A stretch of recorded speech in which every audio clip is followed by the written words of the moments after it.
Okay, here we go. Hello, this is Elizabeth Clare Brewington with Brightside Global Trade TV. And as you know, we do a lot with our authors, and this is a very near and dear interview, given that this is Women History Month and the International Women's Month. Many of you may have heard of Shakespeare, and as much as I love Shakespeare, but did you know that there was a woman behind this whole story? And so this is what the lady of the play is all about. And I will be putting this book up and encouraging you to buy it on our book list as well as with our book club. I think it's a book that we women need to read. So here I am with this beautiful author, Dina. And Dina, tell us about your book and what inspired you to do this book. Well, thank you very much. May I hold up my book? Here, yes. Here we go.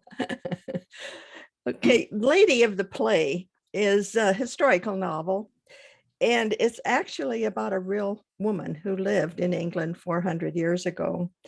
And she was also the other Shakespeare. And let me tell you how. I became interested in the Shakespeare authorship question when I went back to college after I retired. I wanted to be a writer for years and years and years. I had a business background, but I really wanted to be a writer. And so I devoted my life to learning the craft. And thinking I needed more education, I went back to college. And I graduated when I turned 70. So, and then I published my first book, but I wrote my senior paper on the idea that Shakespeare could have been a woman. And it was more of a theory than it was actual fact. And it was in the reason I became so interested in the subject was during the Shakespeare class, where our professor put together a debate team. Part of them would argue that William Shakespeare was in fact the true author. And the other side said, oh no, it was Edward de Vere, the 17th Earl of Oxford, because he fits the role perfectly, where Shakespeare does not.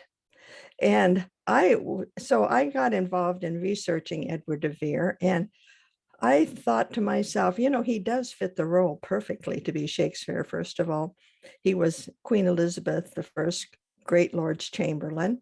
He had a wonderful education. He was tutored, because in that age, school was not mandatory at all. It was an elective.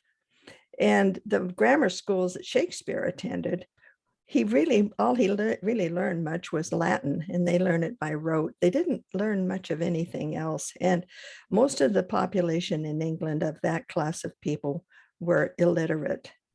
So Shakespeare himself just did not fit the role of somebody that could have written all those plays and sonnets. And so, but Edward de Vere did. He had this education, and he was in the Queen's court, so he knew all the palace intrigue and all that. And besides, he owned troops of players. He owned they were called the Oxford Men, and also a troupe called the Oxford Boys. Now, women were not allowed to appear on the stage. In fact, women were not allowed to do much of anything. So I know about that. Yes. Yeah. So at any rate, when I was researching Edward de Vere, I became very intrigued with his second wife, whose name is Elizabeth Trentham.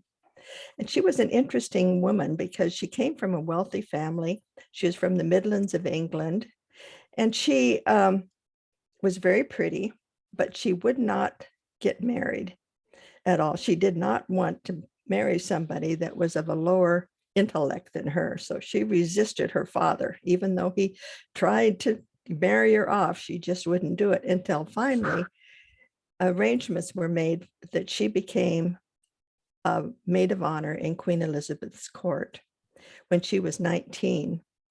And she stayed with the Queen for 10 years and never marrying, even though she was courted by titled men for both to become a wife as well as a mistress. In that day and age, mistresses were very common for these titled men.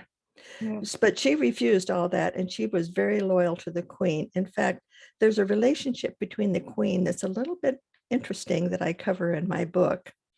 And they were related, but somehow or other, she was still raised in Stratfordshire in a little town, a little village called Worcester. In fact, I took a trip to England before I started writing my book because I was very interested in Elizabeth Trentham and I wanted to see where she grew up. So I did that, I include that details in my book. Well, during the time of Queen Elizabeth, you have to remember that this was when England was at war with Spain and the Spanish Armada was there. So Elizabeth Trentham was with Queen Elizabeth during that tumultuous time. And she would have known Edward de Vere. Well, I think the very first play, a Shakespeare play, was King Henry VI. And King Henry VI is when his father, King Henry V, conquered several French towns. And it was in his son's reign that he lost those cities because Joan of Arc was leading the troops. You know, she was a very spiritual woman, and if there's a painting of Joan of Arc where she has an armor on and she's facing the troops with a banner and she was leading them into battle, taking those cities back from the English. Well, Queen Elizabeth, you have to remember, she's a woman and she's facing the war, and her courtiers really wanted to take leadership from her. Well, Elizabeth was the kind of woman who would not allow anyone to take any power from her at all. And I think in my book, I cover the fact that perhaps because Elizabeth Trentham was in her court, she probably had some influence over the Queen. And Elizabeth was very interested in the plays. And she did a lot of poetry writing and so forth. And so I think what happened is that she said, you know, if the population could see you as another Joan of Arc leading the troops, they would accept a woman could lead. And so in my play, that's where the very first Shakespeare play comes from. And it had to come from the palace because she needed the propaganda to influence the troops to fight for England. So that's how that first play came about. And in my book, what I cover is the fact that she would have needed somebody with her. In Edward de Vere, I have it in my book where they knew each other even before she went to the palace. So they formed a collaboration, which would make perfect sense because even though Edward de Vere fit the role of Shakespeare perfectly, there's a major problem that he died too soon. He died in 1604, and more plays were written and produced until 1612 when Shakespeare retired back to Stratford, even though Shakespeare never wrote again, until for the 4 years that he lived in Stratford until he died in 1616. But when I found out that Elizabeth Trentham died in 1612, the very same year Shakespeare retired, I thought, aha, there's my first clue. That right. Maybe she really was in collaboration with Edward de Vere. Possible, strong possibilities. Yes. So I thought, well, I think Elizabeth Trentham would make a wonderful protagonist for a novel. And then what I found out was the British archives came on Google. So you could access a lot of the documents. I thought I would need to go to England and actually research in England itself. But when I found out a lot of these documents were then being on the internet, Elizabeth Trentham's will showed up. And in her will, she leaves money to her dumb man. Now, 400 years ago, dumb meant that a person couldn't speak. They were dumb. Well, if William Shakespeare, the man, was fronting for her and Edward during this time, that would account for why she would want to continue to pay him after her death, so to keep him silent about who was the true Shakespeare. So that's how the book came about. You know what? I studied Shakespeare in school, and I always wondered why he had this big collar and looked so feminine. So and also the characters, the women characters in Shakespeare are so like Rosalind, and she was this, rejected all one of these my very men. favorite. Yes. Yes. So when you were talking a few minutes ago and explaining about how she rejected men. Now I come from India, so arranged marriage is common, and I rejected a lot of the suitors that came my way. So I do relate to this, and I can see, there could be that possibility that she was a woman. And because of Women History Month, I'm a classical buff, and the radio station has been playing all these women composers and said they had to disclose, they couldn't say they were women because they wouldn't be allowed. And so Exactly. they had to take anonymous names. And so, yeah, so I can see that. And I think that's a good, Yeah. strong theory. So let's I dive a also, little deeper into the book. So the book is here. what yeah. So so you've talked about her as a person, and the possibility that she could be Shakespeare, and Well, dive into some of the plays and characters, that that's Shakespeare exactly brought. what I do. But I'll tell you, it's actually it's a parallel story. There's a modern story and the historical story. And the book starts off in the modern, and it's about a divorced woman who's about 47 years old. She's a high school teacher and also known for her research. And she is contacted by this elderly woman that lives in Arkansas. And this woman has inherited a book of prayers. Now, remember King Henry VIII, when he abolished the Catholic Church in England, a book of prayers came about, and every church-going Englishman, which was everyone, had a book of prayers. Well, she had inherited this book of prayers from a great, great, great, many times over great grandmother. And she picks it up, and it's deteriorated because it's so old. And out of the cover comes a page, and it's an original handwriting of Midsummer's Night's Dream. And you have to know that all of the Shakespeare original documents after the first folio was published in 1623, they vanished. There's been no evidence of any original Shakespeare documents anywhere, ever, for 400 years. And so consequently, the only thing left of Shakespeare, the man, are 6 signatures. And you can pull these 6 signatures up on the internet. And if you look at the signatures, they're almost illegible. The handwriting is terrible. He doesn't even spell his name the same. So you have to wonder, was he really that educated at all? So there's another little proof that it wasn't him. It had to have been. And everyone, and the leading candidate for the last 100 years has been Edward de Vere. Wow. So, Yes. so at any rate, then in the modern story, I have Cynthia. She's contacted by Sudie McFadden, who's this elderly woman from Hot Springs, Arkansas, and she finds this original page that has fallen out. And she doesn't want to make it public. She wants to prove that her ancestor, who hid the page there, was in fact the true Shakespeare. So she contacts Cynthia, and Cynthia goes to Hot Springs, and together they start researching to prove that Sudie's ancestor was in fact Shakespeare.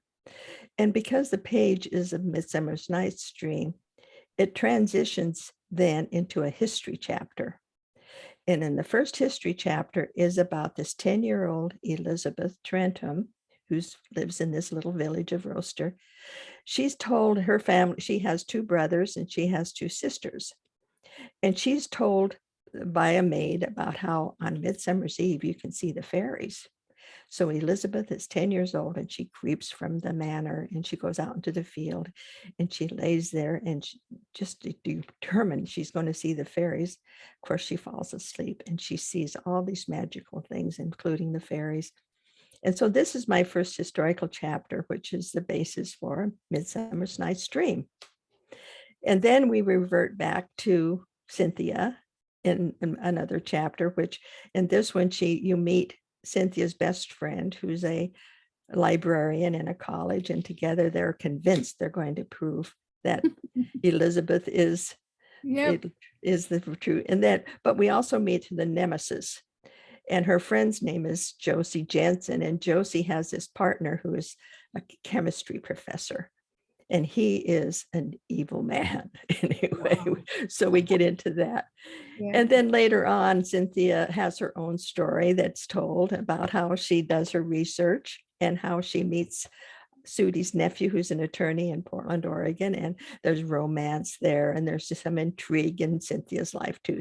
But mainly most of the book is devoted to these history chapters, and I take the reader in on a journey into Elizabeth's life and how the plays come about and her experiences. And in fact, I don't know if you have time, but I could do a little reading from the novel if Yeah, you. sure. I'd love that. Yes, we'd love that for the readers. But let's record it twice then, so that we get just the beautiful reading in the element. But I have one final question, because we don't want to give away everything in the book. We want people No. to buy the book Yeah, and read exactly. the book. And I think this is great for academic research. It's great for organizations, for Shakespeare clubs. I think this is fascinating that you've put time into researching this, and especially at a time when we want to talk about women and we want to talk about their lives, past, present, and future. Mhm. So what if it were true that Shakespeare was a woman? As a woman of today, or a playwright, what advice or what strength could we draw from the characters that you've uncovered? Well, What could be the message in the book? I think the message is read the plays themselves, because the plays show roles of women very capable and Yes. intelligent, which is very contrary to the women of the era. So and Shakespeare plays are very popular with women. And Mhm. that's the reason, is because these roles are so popular, and because they're spunky, and Yes. and that's what appeals. That's the reason. I think that's the major reason why the plays have lasted all these years, is because it appeals to a wide audience. And they're very strong women. That's Very right. strong. And which, I mean, does it common sense would say a woman had to have been involved in writing these plays. Yes. So get yourself a lovely cup of tea, Earl Grey what I would prescribe, and find a cozy spot and read the book. And then if you do have a book club or an organization, this might be a great book for you and your group to study and get to know William Shakespeare, who is really a woman. A great theory and a very accurate one, I think, because we all love the characters, the women characters in Shakespeare. So thank you for watching, and you can get all this on brightsideglobaltrade.org. And this will be a book that we will be promoting all through Women History Month. So look at our women section, and then we also have Oops. books and authors. There we go. So thank you for watching, and we will do the reading in a minute. So watch for the link.